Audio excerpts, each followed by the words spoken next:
Okay, I know this is going to sound crazy, but what if the very thing you're doing to protect your heart is slowly wearing it out? Yeah, I'm talking about cardio, jogging, cycling, pounding it out on the treadmill, the stuff we've all been told is the holy grail of heart health. Here's the shocker. New research is showing that too much of it can actually damage your heart over time. I'm talking inflammation, scarring, and rhythm problems in people who thought they were doing everything right. And I'm not pulling this out of thin air. This comes straight from cardiology studies, sports medicine experts, and real-world cases. Which means if you've been lacing up your running shoes every day without thinking twice, you need to hear this. Because in the next few minutes, I'm going to show you exactly why this happens, the signs your heart might already be feeling the strain, and the type of training that will protect it for the long run without you ever giving up exercise.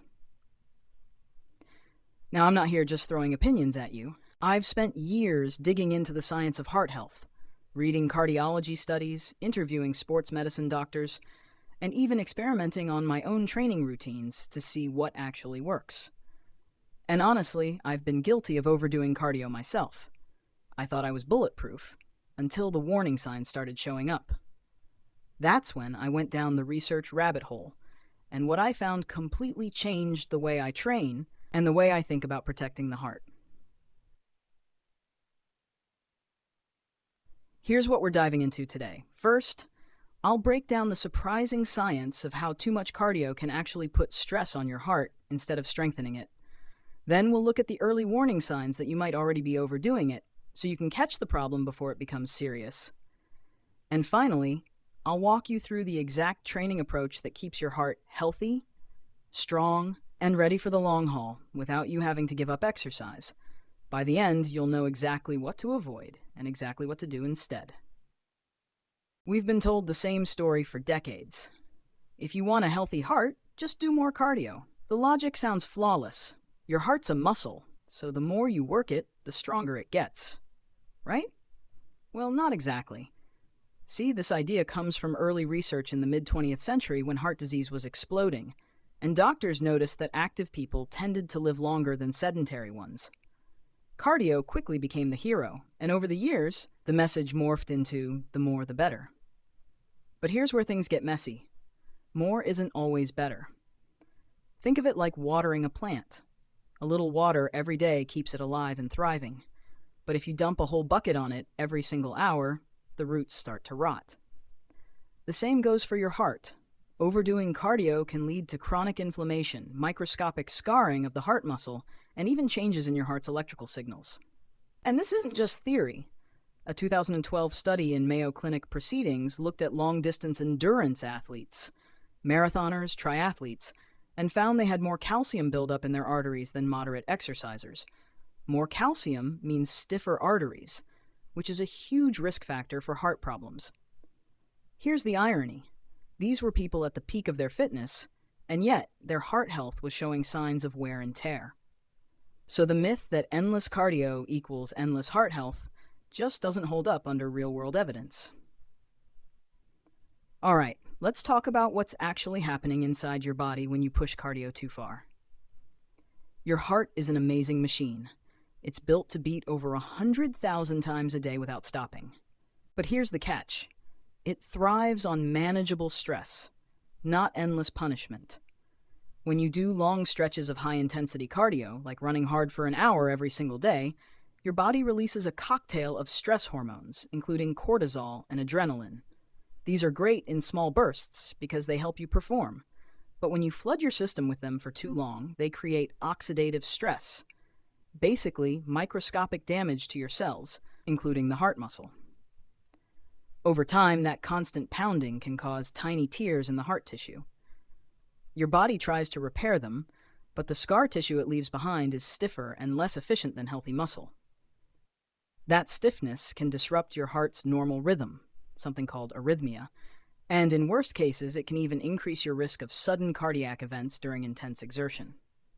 Another thing, prolonged endurance cardio can enlarge parts of your heart, particularly the right ventricle. Now, a little enlargement is normal for athletes, But chronic overenlargement can weaken the pumping function, making it harder for your heart to circulate blood efficiently. And remember, the study we talked about earlier with artery calcification in endurance athletes, that's linked to inflammation from repeated overtraining. Imagine constantly scratching the same spot on your skin. Eventually, it thickens and hardens. The same principle applies to your arteries when they're exposed to constant stress. So no, I'm not saying cardio is bad.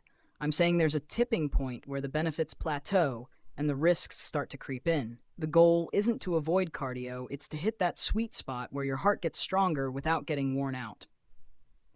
Now here's the part most people overlook. Your body will try to tell you when you're pushing cardio too far. But the signs can be easy to dismiss if you don't know what to look for. First, there's persistent fatigue. And I'm not talking about feeling a little tired after a workout. That's normal. I mean waking up day after day feeling drained, like no amount of coffee can get you going. That's your body saying it's struggling to recover. Second, unusually high or irregular resting heart rate.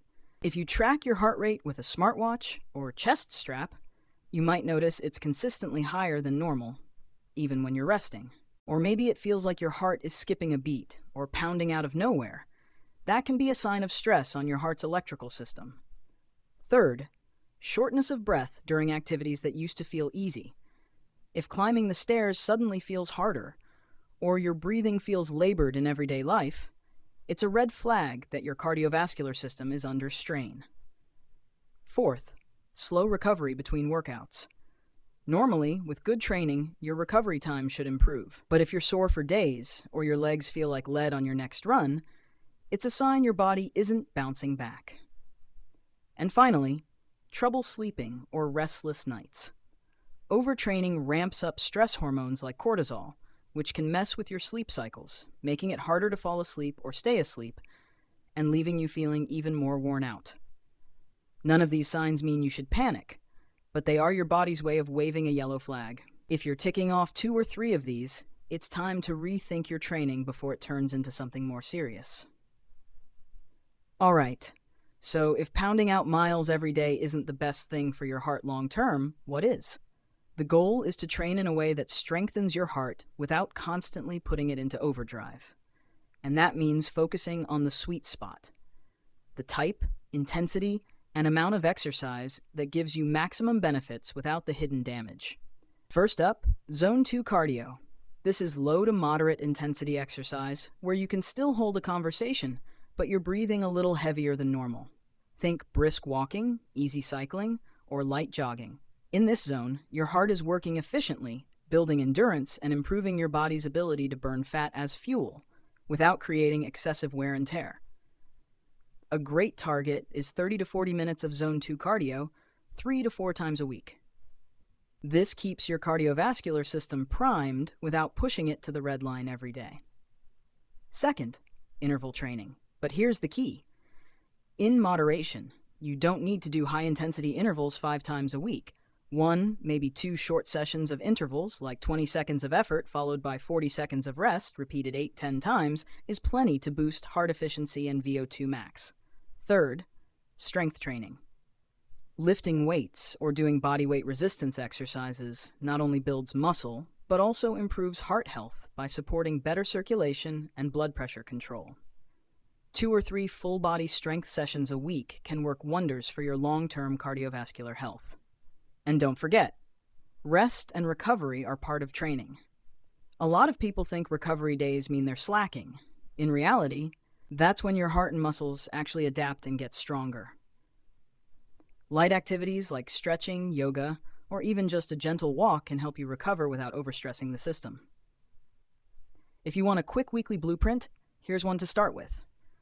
3 days Zone 2 cardio, brisk walk, light jog, cycling. 2 days strength training, full body focus. 1 day intervals or sport-based cardio like tennis or basketball. 1 full rest or active recovery day. The beauty of this plan? It works for beginners, it works for seasoned athletes, and it works for your heart for the long haul. Now, before we wrap up, let's level up your heart protection with a few quick bonus tips that make a huge difference when you combine them with smart training. First, eat for your heart. That means loading up on anti-inflammatory, nutrient-rich foods like fatty fish, salmon, mackerel, sardines, leafy greens, berries, nuts, and seeds. These are packed with omega-3s, antioxidants, and minerals that help keep your arteries flexible and your blood pressure in check. And don't underestimate the power of cutting back on ultra-processed junk. Less trans fats, added sugars, and sodium equals less strain on your heart. Second, manage your stress. Chronic stress keeps cortisol levels high, which, over time, can damage blood vessels and increase your risk of heart disease. Simple practices like deep breathing, meditation, or even 10 minutes of quiet time away from screens can reset your stress response and give your heart a break.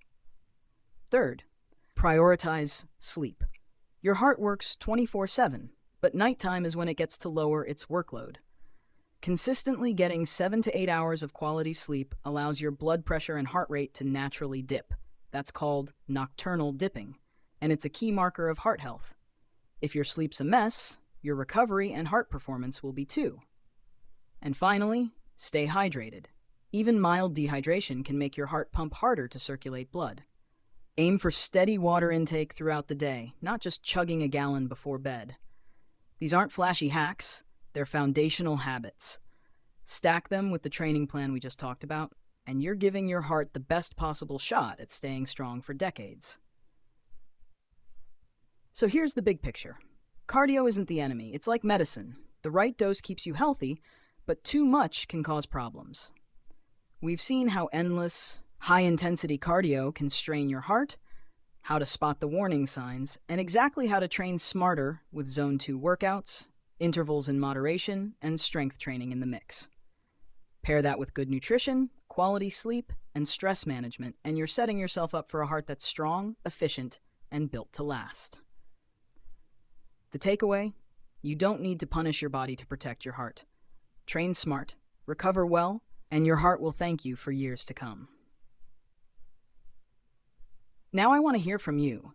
How much cardio are you doing each week, and has this made you rethink your routine?